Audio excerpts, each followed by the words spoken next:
뱃송. 안녕하세요. 해결할 수달의 유리병 뉴스입니다. 첫 번째 소식입니다. 대한항공의 새 로고 그리고 그에 따른 찬반 논란입니다. 대한항공이 41년 만에 기업 아이덴티티를 변경했습니다. 그런데 이번 변화 여론이 썩 좋지 않았습니다. 대한항공이 기존 로고를 버리고 현대적이고 미니멀한 스타일을 새롭게 선보였는데요. 가장 눈에 띄는 점은 태극마크의 색이 사라졌다는 것입니다.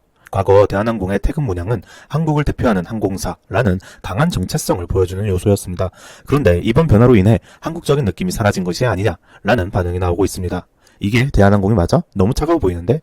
태극마크 색을 빼버리면 해외항공사랑 뭐가 다르지? 이처럼 변화를 우려하는 목소리도 있지만 반대로 이번 리브랜딩을 긍정적으로 평가하는 시선도 있습니다. 이번 대한항공의 리브랜딩은 글로벌 디자인 컨설팅 회사인 리핑코트와 협력해서 진행되었습니다. 이전보다 훨씬 정리되고 세련돼 보인다. 디지털 환경에 최적화된 디자인이어서 현대적이다. 글로벌 항공사로서의 이미지 강화, 미래를 위한 좋은 선택이다. 특히 최근 기업들의 디자인 트렌드는 SNS, 모바일 앱, 디지털 환경에서 더 직관적으로 보이도록 미니멀한 디자인을 선호하는 경향이 있습니다. 이번 대한항공의 로고도 이러한 흐름에 맞춰 변화했다고 볼 수 있습니다. 대한항공은 아시아나항공과의 합병을 통해 아시아 최대 항공사 중 하나로 도약했습니다. 이제 국내에서는 사실상 유일한 대형 항공사이기 때문에 오히려 한국적인 정체성을 더욱 강조해야 되는 것이 아니냐라는 의견도 나오고 있습니다. 이제 한국을 대표하는 항공사는 대한항공 하나뿐인데 왜 정체성은 희미해지는 걸까? 반대로 이제 글로벌 시장에서 경쟁력을 키울 기회다 라는 의견이 대립하고 있습니다. 또한 대한항공이 창립 55주년을 맞아 공개한 광고 캠페인 다시 처음의 마음으로 는 아시아나항공의 감성적인 광고 스타일을 차용해서 고객 중심의 따뜻한 이미지를 강조했는데요. 하지만 정작 로고는 깔끔하고 현대적인 느낌은 강화되었지만 따뜻한 감성이 다소 부족해졌다는 평가도 있었습니다. 이번 변화가 대한항공의 프리미엄 서비스와 아시아나가 강조했던 따뜻한 서비스를 함께 담아내지 못한 것이 아니냐는 지적도 나오고 있죠. 디자인은 시대에 따라 변하는 것, 변화가 익숙해지면 자연스럽게 받아들여지지 않을까. 그래도 한국을 대표하는 항공사인데 태극마크 색은 남겼어야 하는 것이 아닌가. 너무 글로벌한 트렌드만 따라간 것 같다. 죄다 비슷한 로고들 뿐이다. 여러분들의 생각은 어떤가요? 대한항공의 새 로고, 혁신적인 변신일까요? 아니면 한국적 정체성을 잃어버린 실수일까요? 두 번째 소식입니다. 배달의 민족의 새로운 정책과 다회용기 서비스에 대한 소식을 전해드리겠습니다. 배달의 민족이 포장 주문 서비스인 배민 픽업을 개편하며 4월 14일부터 포장 주문에도 6.8%의 중개 수수료를 부과한다고 합니다. 기존에는 무료였던 포장 주문에 수수료가 부과되면서 업주들의 부담이 커질 것으로 예상됩니다. 배민 측의 입장은 포장 주문 서비스 운영과 개발에 지속적인 비용이 발생하여 중개 수수료 도입이 불가피하다라고 합니다. 업주들은 이에 대해서 배달 수수료와 광고료 부담도 큰데 이제는 포장 주문에서 수수료도 떼간다. 수수료를 받지 않는 것이 가장 좋은 지원책이다. 라는 업주들의 반발이 있었습니다. 소비자들 사이에서도 배민 앱을 삭제하겠다는 반응이 나오는 등 논란이 커지고 있습니다. 하지만 새로운 포장 주문 서비스에 중개 수수료를 도입하면서 해당 수수료를 통해 포장 이용 고객에게 일정 할인 혜택을 제공하는 방식을 이는 소비자 입장에서는 실질적인 혜택이 될 수 있지만 업주들에게는 추가적인 부담으로 작용할 수 있어 논란이 예상됩니다. 특히 배민이 환경운동을 위한 정책을 업주들의 수수료 부담으로 해결하는 것처럼 보일 수 있어 부정적인 여론이 형성될 가능성도 있습니다. 다만 포장 주문 이용자들에게 지속적으로 일정 수준의 할인 혜택을 제공한다면 포장 주문 시장이 활성화될 가능성도 존재합니다. 중요한 점은 기존의 배달 주문과의 차별성을 명확히 하고 자영업자들에게도 과도한 부담이 되지 않도록 조정하는 것이 관건입니다. 포장 수수료가 배달 및 라이더 수수료보다 싸야겠죠. 배달의 민족은 다회용 배달 용기 사용 지역을 서울시 20개구로 확대하며 충남 천안시의 인공지능 검수 시스템 등이 적용된 다회용기 스마트 세척센터 건립을 추진 친환경 배달 문화 확산에 박차를 가하고 있습니다. 배민 앱에서 다회용기 탭을 선택해서 배달받고 식사 후 QR코드로 용기 반납을 신청하면 됩니다. 다회용기로 주문을 하면 포인트도 받으니 한 번쯤 확인해 보시는 것을 추천드립니다. 다른 플랫폼 내에도 해당 서비스는 있으니 다른 플랫폼을 이용하시는 소비자분들도 한 번쯤 확인해 보시는 것을 추천드립니다. 세 번째 소식입니다. 반려동물을 위한 최첨단 기술 펫테크의 미래에 대해서 이야기해 보도록 하겠습니다. 최근 강아지 비문 인식을 활용한 신원 확인 기술과 AI 기반의 스마트 반려동물 헬스케어 시스템이 주목받고 있습니다. 강아지 비문도 지문처럼 고유하다. AI가 반려동물 건강을 감리해준다. 이 두 가지 키워드인 것이죠. 기존 반려동물 등록 방식은 내장형 칩 삽입, 외장형 태그, 목걸이, QR코드, 스마트 목줄 등이 주를 이루었습니다.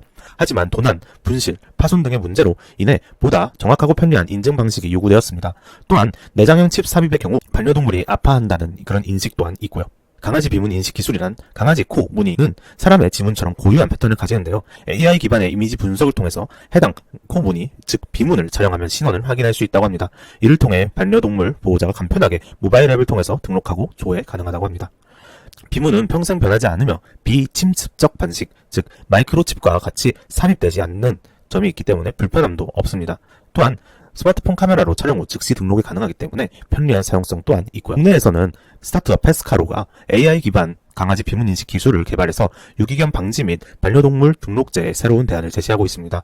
중국 및 미국에서도 비문인식 기술을 활용한 반려동물 등록 시스템 도입이 활발하게 이루어지고 있습니다. 아직은 정확성에 대한 의심이 사라지지 않았고 축산업의 경우 동물 등록 방식에 대한 법적 절차 등의 벽이 아직까지는 있다고 합니다. 이와 확장되어 반려동물도 사람처럼 건강을 관리해야 되는 시대가 되었습니다. AI가 반려동물의 눈, 피부, 코, 움직임 등을 분석해서 건강 이상을 감지합니다. IoT 기반의 스마트 헬스케어 시스템과 비문 인식 기술은 반려동물 복지 향상과 유기 동물 방지 등에 기여할 것으로 기대됩니다. 네 번째 소식입니다.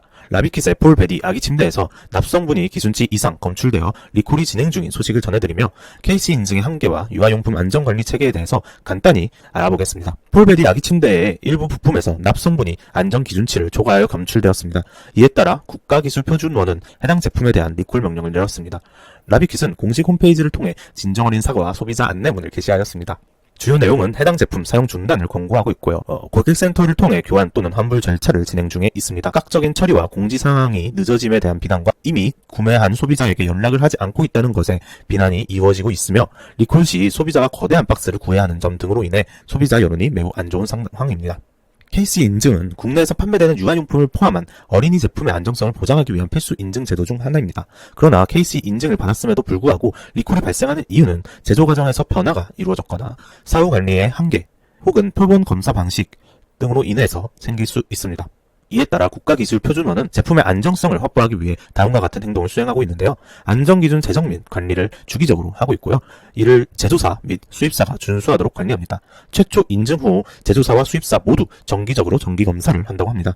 사후 관리 및 조사에서 제품에 대한 소비자 불만이나 위해 사례가 발생하면 해당 제품을 조사하고 필요시 리콜 등의 조치를 취하게 됩니다. 이번 라비킷 폴베디 아기 침대의 경우 방충망 지지대 부품에서 납 및 프탈레이트 기준 초과 검출 관련 의견이 있는데요.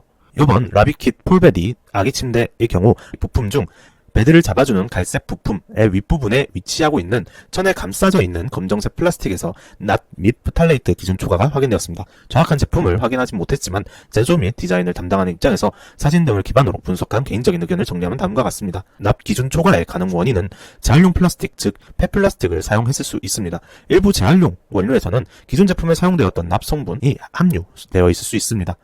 또한 기계 내부에 오염 가능성도 있을 수도 있는데요. 다른 제품을 생산한 기계를 충분히 세척하지 못했을 경우 이전 공정에서 사용된 납 성분이 잔류했을 수도 있습니다. 혹은 검정색 착색제의 영향이 있을 수도 있습니다. 검정색 플라스틱을 만들 때 사용되는 현재는 기준치가 많이 올라가긴 했지만 카본 블랙, 즉 탄소 안류 중 일부 저가 제품 같은 경우는 납이 함유되어 있는 제품들도 많습니다. 그래서 해당 안료를 통해서 납이 함유될 가능성도 있습니다. 프탈레이트 기준 초과의 경우 플라스틱의 유연성 확보 목적으로 인해 해당 곡선 지지대가 쉽게 깨지지 않도록 하기 위해서 가소제, 즉 프탈레이트 물질을 과다 사용했을 가능성이 있습니다. 혹은 잔용 원료의 프탈레이트 함량 관리 부족으로 프탈레이트를 포함한 배기 플라스틱을 재사용하면서 정확한 함량을 계산하지 못해서 기준치를 초과했을 가능성도 있습니다. 판매는 더 이상 하지 않습니다만 중고마켓을 활용하는 분들은 공식 환불 절차가 어려울 수 있으니 특별히 유의하여 주시기 바랍니다. 다섯 번째 뉴스입니다. AI 기반 쇼핑 추천 시스템에 대해서 이야기를 해볼 건데요. 요즘 네이버, 쿠팡, 그리고 해외 아마존까지 AI를 활용한 쇼핑 추천을 적극적으로 도입하고 있습니다. AI가 내 취향을 분석해서 딱 맞는 상품을 추천해준다니 엄청 편리해 보이는데요. 그런데 이게 정말 좋은 걸까요? 아니면 소비자의 선택을 제한하는 걸까요? 한번 알아보겠습니다. AI가 쇼핑 추천에 활용되면서 소비자들의 구매율이 확실히 증가했다고 합니다. 실제로 2024년 11월 기준 AI 추천을 통해 구매한 소비자 비율이 68%나 된다고 하는데요. 이는 전년 대비 52%보다 큰 증가라고 합니다. 특히 Z세대 18세에서 34세 소비자의 72%가 AI 기반 쇼핑 도구를 활용하고 있다고 하는데 확실히 AI 쇼핑이 점점 더 자연스럽게 자리 잡고 있는 모습입니다. 그럼 문제는 없을까요? AI 기반 추천 시스템이 소비자들에게 최적의 제품을 제공하는 것은 맞습니다. 하지만 동시에 공정성과 다양한 문제를 일으킬 가능성도 커지고 있는데요. 우버의 AI는 재난 상황에서 가격을 급등시키는 방식을 적용해서 논란이 된 적이 있었습니다. 이와 비슷하게 AI가 콘서트, 티켓, 항공권, 심지어 배달 음식까지도 수요에 따라 가격을 조정하는 사례가 많아지고 있습니다. 쿠팡도 AI 가격 조정 정책을 시행하면서 소비자들에게 불리하게 적용할 가능성이 크다는 지적도 받고 있죠. 또한 AI는 방대한 데이터를 학습해서 패턴을 분석하는데 만약 조작된 데이터, 과장된 리뷰나 광고성 추천을 학습하게 되면 어떻게 될까요? 네, 소비자는 왜곡된 정보를 제공받게 되고 특정 브랜드나 제품만 추천받는 문제가 발생할 수 있습니다. 결국 광고를 많이 집행한 기업의 제품이 더 많이 추천될 가능성이 크다는 것이죠. AI 추천 시스템에 개인의 취향을 반영하는 건 좋지만 그만큼 새로운 브랜드나 중소기업 제품이 소비자에게 노출될 기회가 줄어드는 부작용도 발생하고 있습니다.